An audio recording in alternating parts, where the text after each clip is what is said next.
All right, we're here with Coach Grossner. Coach, a nice victory on the road last week, a nice shutout win over Culver Stockton. What was the difference there with your defense last week? They've been playing better the last 3 weeks. I think since the Benedictine game, we kind of woke up and did some things personnel-wise, as well as just went back to some fundamental stuff in our scheme and how we play and make sure that we're doing everything right, and more concentration in practice on the little things. And it's proved out to help us. And I think last week we played lights out, especially on a road against a tough team that's been moving the ball on people and running the ball and throwing it pretty well. We had a 13-0 halftime lead, and then I felt like as a group, as a team, we came out in the second half, played with more emotion, played together. Turnovers were created, and we scored off that. And I thought we got rolling in the second half last week. Coming up this weekend's, it is the largest weekend of the year for the city of Baldwin with the Maple Leaf Festival. I know you pushed hard to have the game in an afternoon slot this weekend. Talk about that. Yeah, it's been we played a game on Maple Leaf a few years back against Avila at nighttime, and it was a dead zone. It was just no crowd, everybody's tired, and it's kind of, I remember, weather wasn't very good.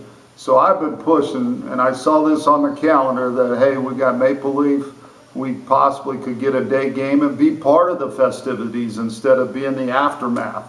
And so I pushed hard, and I got some people against it, but I feel like, to have a football game going on at 2 o'clock on Saturday on Maple Leaf is just an added attraction for people that, might get tired of being downtown and want to take a break and come out and watch some football. So I just think it's one more thing going on in the town, brings more people to the town, and then those people that have never been to Maple Leaf get a chance to go over and see what that's all about. So I think it's a win-win situation, and I think it's going to be a great day.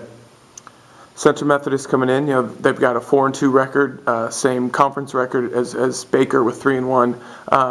What's led to their success so far? Watching them on tape, very hot football team. When I say hot, I think they're playing better each week. Looks like offensively they're getting all their parts going. Good quarterback, good tailback, real good offensive line, some good receivers on the outside. So they're going to present some problems to our defense. We've got to tackle well in space. That's going to be crucial on Saturday.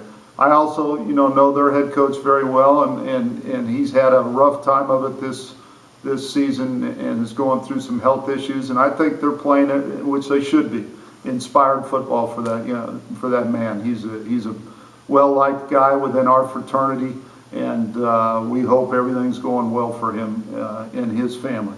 So I'm sure that plays a big part of it. And so, they're playing confident. There's something to say about winning on the road, beating good teams, and gaining confidence. And I'm sure they feel like they can come in here and they're due for a win against us. And it's going to be quite a challenge for our football team. Every game's a big game, but now you're getting closer to halfway, past the midpoint in the season, where you start looking at moving and shaking in the standings. How does your team approach a game like this now that the fact that we're getting closer, to the end in sight?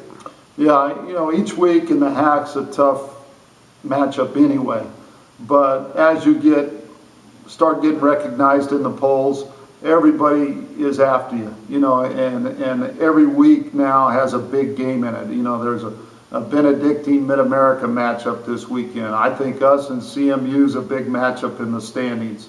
So each week there's going to be 2 or 3 big games that are going to mean a lot in the conference standings.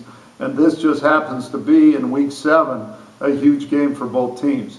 The winner of this kind of moves up to that upper echelon in the conference, and the loser is kind of in the middle. So, our kids are aware that this is a monster game for us. Thanks, Coach. Good luck. Thank you.